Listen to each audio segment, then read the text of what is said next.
اقرار انقلابی کا جو معاملہ اس نوجوان ایف آئی آفیسر کے ساتھ ہوا، اس میں مجھے ایک نقطے کی سمجھ نہیں ابھی تک نہیں آ رہی۔ اس نوجوان آفیسر نے اقرار انقلابی کو بقول اقرار انقلابی کے کہ اس نے کہا کہ اس کا حال بھی جو ہے جوادے جیسا ہوگا، سنگر جیسا ہوگا، جوادے سنگر جیسا ہوگا۔ ٹھیک ہے، اس نے چلو مان لیا اقرارے کی بات کہ اقرارے نے کہا اور وہ درست ہو گیا، اس نے کہہ دیا ہوگا،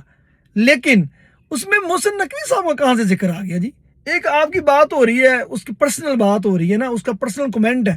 آپ ایک پولیٹیکل اپنے آپ کو لیڈر کہتے ہیں، بہت بڑے مہان یودھا بنے پھرتے ہیں، ایک اس کی چھوٹی سی ایک بات پہ آپ سے برداشت نہیں ہوا، اور سب سے اہم بات فیلڈ مارشل صاحب کا ذکر کہاں سے آ گیا؟ فیلڈ مارشل صاحب کا اس میں کیا معاملہ ہے؟ ملک کے اندر میں تو جمہوریت ہے، اقرار انقلابی کے خیال سے تو اگر اس کا پرسپیکٹو دیکھا جائے ملک میں تو جمہوریت ہے، اور جمہوریت میں پرائم منسٹر شہباز شریف صاحب ہیں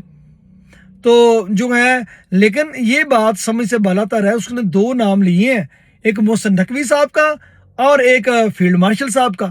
یہ بالکل ویسا ہی ہے، محلے میں جب کوئی ہوتی نا وہ والی عورت، اور وہ مطلب جب اس کی کسی کے ساتھ لڑائی ہوتی ہے، ویسے کوئی لڑائی ہو جائے، اس کا دل کر رہا ہو لڑنے کا، تو وہ ایسے ہی محلے دارنیوں کو پتہ نہیں کیا کیا کن کن کے ساتھ جو ہے وہ پھر نام لینے شروع کر دیتی ہے نا۔ اقرارے نے بھی وہی حربہ استعمال کیا۔ بہرحال ایک چھوٹے سے جملے کے اوپر اقرار جو ہے اقرارہ انقلابی، اس میں اس کو اگنور بھی کر سکتا تھا۔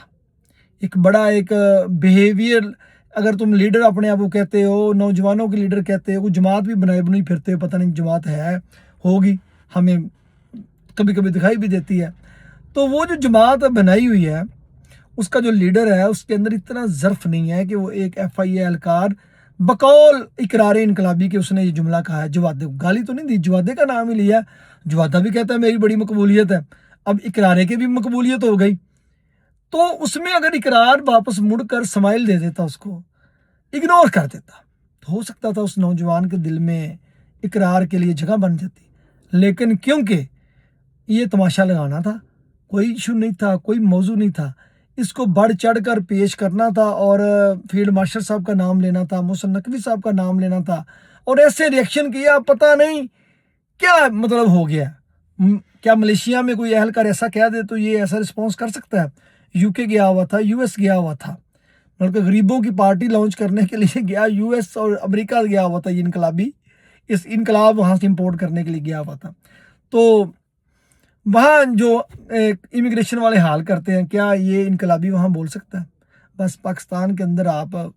جو کمزور لوگ ہیں، کمزور اہلکار ہیں، کمزور طبقہ ہے،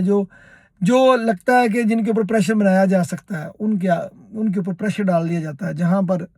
جو ہے پریشر نہیں ڈال سکتے وہاں پر یہ خود انڈر پریشر ہوتے ہیں۔ بہرحال اقرار ایز اے پولیٹیشین 100% فیل ثابت ہوا ہے۔ پہلے اس کا ٹرائل تھا اخلاق کا، برداشت کا، اس میں اقرار بری طرح فیل ہوا ہے۔ آپ کی کیا رائے ہے؟